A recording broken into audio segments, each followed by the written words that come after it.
자, 이번 시간에는 요 9.6 다중결합을 공부하겠습니다.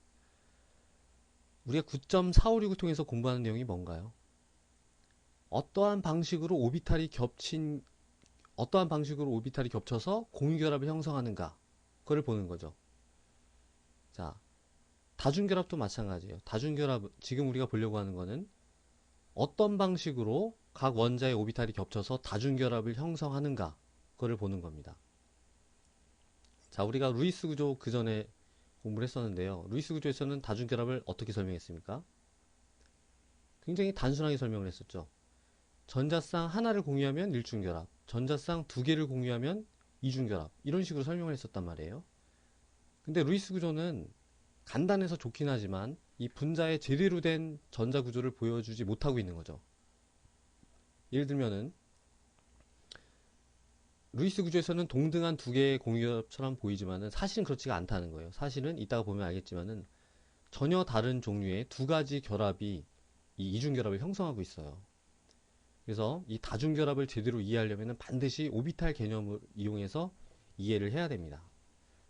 자, 그럼 이제 어떤 방식으로 원자의 오비탈이 겹쳐서 다중결합을 형성하는지 한번 보겠습니다. 일단 이것도 루이스 구조에서 시작을 해야 돼요. 일단 이 중심 탄소, 얘는 어떤 혼성 오비탈을 가지고 있나요? 자, 얘가 어떤 혼성 오비탈을 가지고 있는지를 알려면 먼저 전자구역의 개수를 세야 됐었죠. 전자구역. 그래서 하나, 둘, 세 개의 전자구역이었습니다. 자, 전자구역의 개수가 세 개면은 뭐라고 했죠? 혼성 오비탈의 개수도 세 개예요. 약간의 예외는 있다고 말씀드렸죠. 예외는 있지만 거의 대부분은 이런 규칙이 성립을 합니다.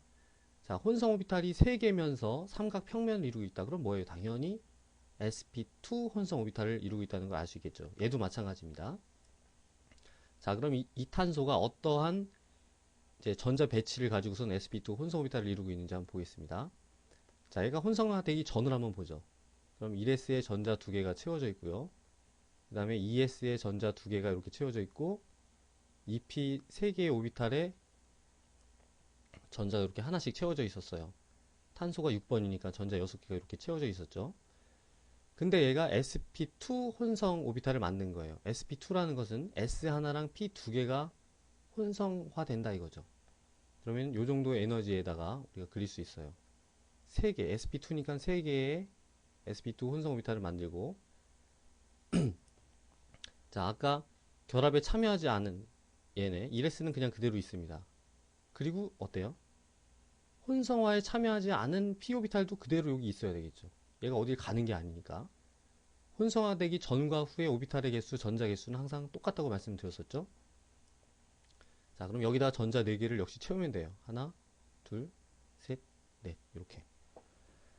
자, 이렇게 그려놓으면 이제 이 탄소는 몇 개의 공유결합을 할 수 있나요? 그렇죠. 4개의 공유결합을 할 수 있어요. 공유결합을 하려면 이렇게 전자가 하나만 채워진 오비탈이 필요하다고 그랬죠. 얘 각각이 전부 각각의 하나씩 공유결합을 형성할 수가 있습니다. 자, 그럼 이 sp2는 어떤 공간적 배치를 가질까요? 그렇죠. sp2는 120도로 삼각평면을 이룬다고 그랬죠. 그리고 여기 있는 전자 하나는 여기 오비탈에 하나씩 이렇게 채워져 있는 거예요. 이렇게.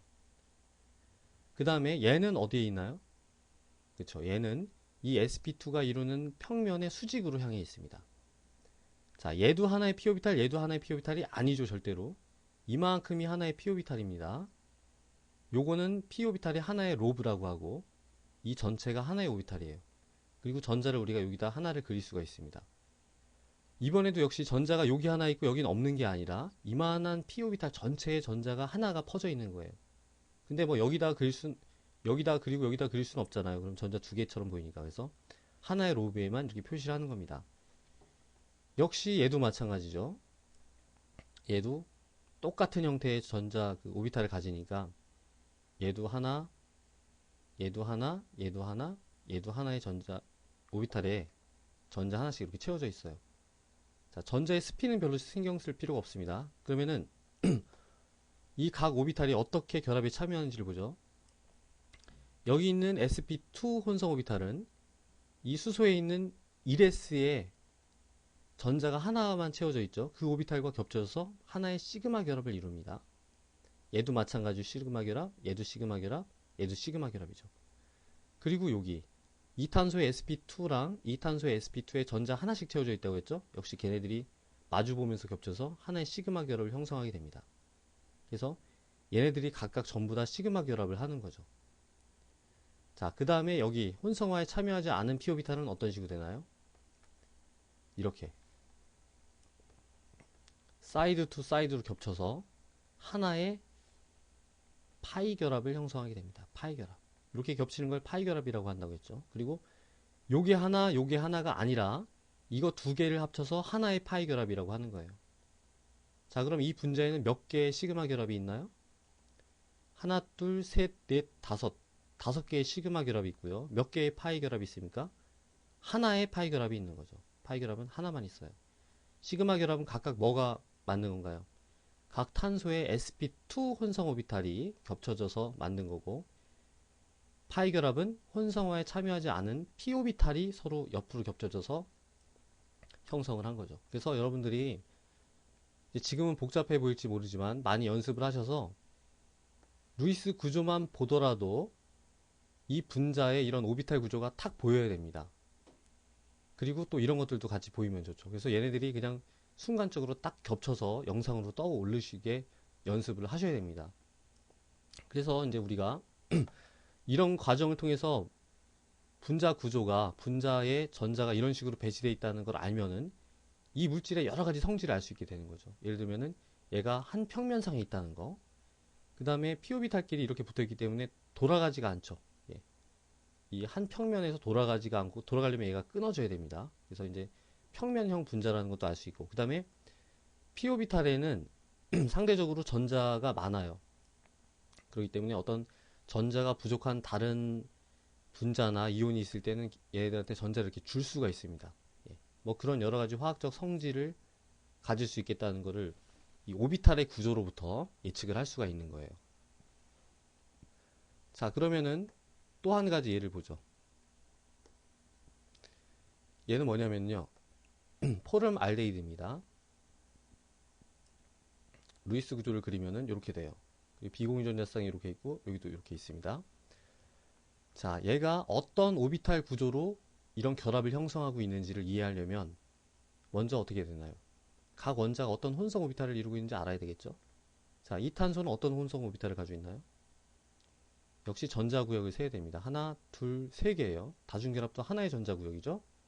그래서 세 개의 전자구역이니까 혼성 오비탈도 세 개입니다. 세 개니까 sp2라는 걸 알 수 있죠. 그리고 이 산소도 역시 마찬가지예요. 전자구역이 하나, 둘, 세 개. 자, 비공유전자쌍, 그 다음에 뭐 다중결합이든 일중결합이든 걔네들이 전부 하나의 전자구역이겠죠. 세 개의 전자구역이니까 얘도 역시 sp2 혼성 오비탈입니다. 자, 그럼 이제 각각의 전자 배치를 한번 해보죠. 탄소가 sp2 혼성 오비탈을 이루면요. 1s에 아까 있었고요. sp2가 이렇게 있고 혼성화에 참여하지 않은 p오비탈이 이렇게 있었죠. 그리고 거기에 각각 전자가 하나, 둘, 셋, 넷 이렇게 채워져 있었어요. 그 다음에 산소는 어떨까요? 산소는 역시 1s의 전자 두 개 채워져 있고 sp2니까 역시 sp2 이렇게 세 개 형성하고 있고 혼성화에 참여하지 않은 p오비탈도 분명히 여기 있겠죠. 오비탈의 개수가 어디 가는 게 아니니까. 근데 여기에 전자가 이제 몇 개 채워집니까? 산소는 탄소보다 전자가 두 개가 더 많죠. 그러니까 여기 네 개가 아니라 6개가 채워져야 돼요. 하나, 둘, 셋, 넷, 다섯, 여섯 이렇습니다. 자, 그럼 요런 전자 배치가 어떻게 결합에 참여하는지 한번 볼게요. 자, 여기다가 하나씩 다 그려보죠. 얘는 뭡니까? 얘 전자가 하나만 채워진 sp2 혼성 오비탈. 얘는 예를 들면 얘라고 볼 수 있죠. 그럼 얘는 얘입니다. 그리고 얘는 얘죠. 그리고 얘는 뭡니까? 바로 얘예요. 이렇게. 자, 얘는 뭘까요? 얘는 전자가 두 개가 다 채워져 있기 때문에 결합에 참여할 수 없죠. 얘가 바로 얘인 거예요. 그럼 당연히 얘도 얘죠. 이렇게. 그리고 얘는 뭡니까? 전자가 하나만 채워진 이 sp2 혼성 오비탈이 돼요. 그리고 혼성화에 참여하지 않은 p 오비탈, 얘도 역시 얘입니다. 자, 그러면은 우리가 알 수가 있죠. 여기는 탄소의 sp2 혼성 오비탈과 수소의 1s 오비탈이 겹쳐져서 하나의 시그마 결합, 또 하나의 시그마 결합. 얘는 시그마 결합은 아니죠. 비공유전자쌍이고, 탄소의 sp2랑 산소의 sp2, 그러니까 얘랑 얘죠. 얘가 겹쳐져서 또 하나의 시그마 결합을 이룹니다. 그 다음에 여기 있는 얘랑 얘가 겹쳐져서 두 개가 아니라 하나의 파이 결합을 이루는 거죠. 그죠? 자, 이번에도 역시 루이스 구조만으로는 알 수 없는 여러 가지 이 포름알데히드의 전자 분포를 우리가 오비탈을 이용해서 이해를 할 수가 있었습니다. 그래서 이거 같은 경우도 역시 여러분들이 딱 보자마자 이제 이런 전자 분포나 이런 오비탈 모양을 금방 떠올릴 수가 있어야 됩니다. 자, 그럼 이제 삼중결합도 한번 보죠. 삼중결합.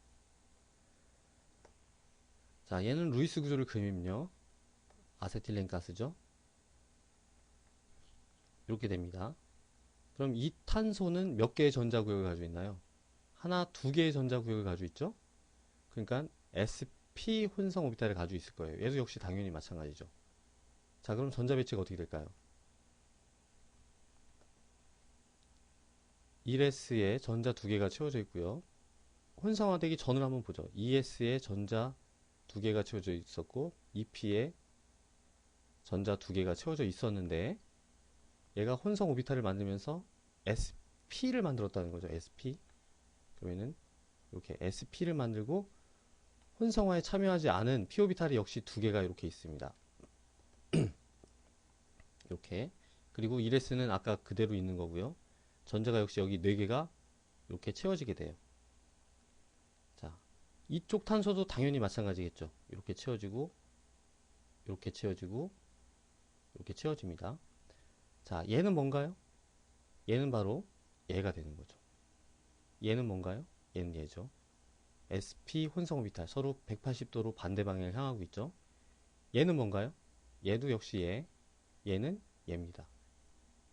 자, 그래서 우리가 어떤 식으로 그 오비탈의 결합에 참여하나요? 탄소의 sp 혼성 오비탈과 수소의 1s 오비탈이 겹쳐서 하나의 시그마 결합, 또 마찬가지로 하나의 시그마 결합, 그 다음에 탄소의 sp 혼성 오비탈과 또 옆에 있는 탄소의 sp 혼성 오비탈이 겹쳐져서 또 하나의 시그마 결합. 그리고 얘네들은 뭐예요? 지금 하나만 채워진 p 오비탈이니까 얘랑 얘는 얘겠죠. 또 역시 얘는 얘는 얘고 얘는 얘입니다. 아까도 말씀드렸지만 전자가 여기 로브에만 있다는 게 아니죠. 이만큼 로브에 퍼져 있다는 뜻입니다. 그래서 공유결합이 어떻게 형성돼요? 이렇게 겹치는 하나의 파이 결합과 녹색 하나의 파이 결합, 그 다음에 여기 있는 하늘색 하나의 파이 결합. 자, 그래서 우리가 아까 삼중 결합을 이렇게 나타냈지만 원래는 어떤 거예요? 하나의 시그마 결합과 이렇게 빨갛게 표현한 하나의 시그마 결합과 두 개의 파이 결합이죠. 두 개의 파이 결합은 그 중에 하나는 이렇게 녹색으로 표현할 수 있었고 나머지 하나는 하늘색으로 표현했었죠. 하늘색. 하지만 어쨌든 다 똑같은 파이 결합이에요. 자, 그래서 우리가 뭘 할 수 있습니까? 정리를 하자면요. 1중결합이든 2중결합이든 3중결합이든 거기에는 반드시 하나의 시그마 결합이 있어요. 그리고 얘는 파이가 없는 거고요. 하나의 시그마 결합과 하나의 파이. 3중결합도 하나의 시그마 결합과 두 개의 파이 결합이 있는 걸 알 수가 있습니다. 그리고 그 공간적 배치는 이렇게 돼 있는 거죠. 자, 그 다음에 또 우리가 정리를 하자면 이 혼성 오비탈에는 전자가 어떤 식으로 채워져서 어떻게 상호작용을 하나요? 전자가 두 개가 채워져서 비공유 전자쌍이 되든가 아니면은 한 개만 채워져서 어때요? 시그마 결합을 형성하죠. 그죠? 혼성 오비탈은 거의 대부분 시그마 결합을 형성합니다. 혼성 오비탈이 파이 결합을 형성한다? 뭐 있을 수는 있겠지만은 아주 드물어요. 대부분 일반학에서 나오는 분자들은 혼성 오비탈은 다 시그마 결합을 합니다. 시그마 결합을 하는가 아니면 두 개가 다 채워져서 비공유전자쌍이 되는 거예요. 자, 그러면 이제 우리가 그 전에 뭘 공부했었나요? 전자 구역의 개수랑 혼성 오비탈의 개수를 똑같이 놨었죠. 자, 전자 구역의 개수. 우리가 지금 여기서 전자 구역의 개수를 따져보죠. 이런 애도 하나의 전자구역, 이런 애도 하나의 전자구역, 이런 애도 하나의 전자구역, 이런 애도 하나의 전자구역이었어요. 얘는 물론 여기 들어간 시그마 결합이고요. 자, 어때요? 여기에도 하나의 시그마 결합이고 하나의 시그마 결합당 하나의 그 혼성 오비탈을 가지고 있다고 그랬죠. 이제 결합되기 전에 어떤 특정 원자에 대해서는 그렇게 되어 있죠. 여기도 마찬가지예요. 두 개의 결합에는 하나의 시그마 결합이 있고 하나의 시그마 결합은 그 원자의 하나의 혼성 오비탈이 형성하는 거예요. 여기도 마찬가지죠. 얘도 비공유 전자쌍도 하나의 혼성 오비탈이고, 그래서 이런 식으로 1중 결합이든 2중 결합이든 3중 결합이든 비공유 전자쌍이든 전부 다 하나씩의 혼성 오비탈을 의미를 하기 때문에 우리가 아까 그 혼성 오비탈의 개수랑 전자 구역의 개수를 같게 놓을 수가 있었어요. 하지만 예외도 있다는 거죠. 예외도 드물게는 있으니까 완벽한 건 아닙니다. 자, 그러면 이제 우리가 이렇게 그 오비탈 구조로 다중 결합을 이해를 하면요, 조금 더 이제 깊이 이해를 할 수 있는 게 있는데 바로 벤젠 같은 분자예요. 벤젠. 자, 벤젠의 시그마 결합만 다 표현한 거고요. 벤젠의 파이 결합만 표현한 겁니다. 근데 파이 결합이 루이스 구조에 의하면 이런 식으로 지금 만약에 요 루이스 구조가 맞다면은 이렇게 이중 결합을 형성하는 거고요. 요게 맞다면 이렇게 형성하는 거죠. 근데 사실은 어떻습니까? 얘도 아니고 얘도 아니라는 거죠. 얘는 그냥 하나의 공명 구조일 뿐이에요. 공명 구조라는 것은 가짜 루이스 구조입니다. 실제가 아니에요. 실제로 분자가 이렇다는 게 아니죠. 그래서 루이스 구조는 어쩔 수 없이 이 두 개의 공명 구조를 그려놓고 화살표로 나타냈었는데, 아니면 뭐 이런 식으로 이제 표현할 수가 있었죠. 하지만 우리가 오비탈 구조로 이 벤젠 분자를 이해하면은 쉽게 이해를 할 수가 있습니다. 그러니까 이것도 아니고 이것도 아니고 파이 전자가 이렇게 퍼져 있는 거예요. 이렇게. 이게 진짜 모습이라는 거죠. 이런 것들이 아니라. 자, 오비탈 구조로 이해를 하면은 벤젠의 진짜 모습을 이해할 수 있게 되는 겁니다. 반면에 루이스 구조로 이해를 하자면은 한계가 있다는 거죠. 자, 이런 걸 뭐라고 그러면은 여기도 써 있지만 비편제화된 파이 결합이라고 합니다. 비편제화된 파이 결합.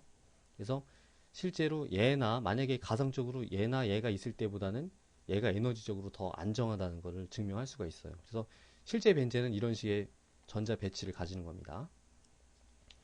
자, 이런 예가 또 하나가 있어요. 뭐냐면은 바로 NO3-인데요. NO3-도 역시 얘가 NO3-의 루이스 구조가 아니죠. 얘는 그냥 하나의 공명 구조일 뿐이고 루이스 구조로는 NO3-의 진짜 모습을 표현할 수가 없는 거예요. 자, 이 루이스 구조로 우리가 이해를 하면은 이 공명 구조들로 이해를 하면 어떻습니까? 지금 이중 결합이 한 결합에만 이렇게 치우쳐 있는 게 아니라 모든 결합에 이중 결합이 다 퍼져 있는 거죠. 그걸 우리가 오비탈로는 어떻게 설명할 수 있냐면 이런 식으로 마찬가지로 비편제화된 파이 결합으로 이해할 수 있다 이겁니다. 자, 그래서 이제 지금까지 우리가 뭘 봤습니까? 9.456을 통해서 어떻게 이 오비탈이 어떤 방식으로 겹쳐서 공유결합을 형성하는지, 단일결합, 파이결합, 아니면 이중결합, 삼중결합, 아니면 비편제화된 파이결합, 어떤 방식으로 오비탈이 겹침으로써 공유결합을 형성하는지를 공부를 했었죠. 아주 유용한 그런 이론이었습니다. 하지만 이상하게 이런 이론도요, 이런 우수한 이론도 간단한 어떤 현상을 설명을 못하는 게 있어요. 예를 들면은 산소 분자입니다. 산소 분자. 자, 오비탈 구조로 설명하면 어떻게 돼요? 지금 이런 식으로 sp2 혼성 오비탈을 이루고요. 그 다음에 여기도 sp2겠죠. 그래서 시그마 결합을 이루고 이 평면의 수직으로 p 오비탈이 이렇게 서 있을 거 아니에요? 그리고 이제 얘네들이 겹쳐서 파이 결합을 이루고 있는 거죠. 그거를 이렇게 나타낼 수 있는데요. 자, 만약에 이게 옳다면은 모든 오비탈에 전부 전자가 두 개씩 채워져 있어요. 모든 오비탈이 다 짝지은 전자라는 거예요. 이렇게 다 짝지은 전자입니다. 자, 그렇다면 O2 분자는 만약에 얘가 맞다면은 반자성이어야 돼요. 반자성. 자석에 달라붙는 게 아니라 약한 힘으로 자석에 밀려야 됩니다.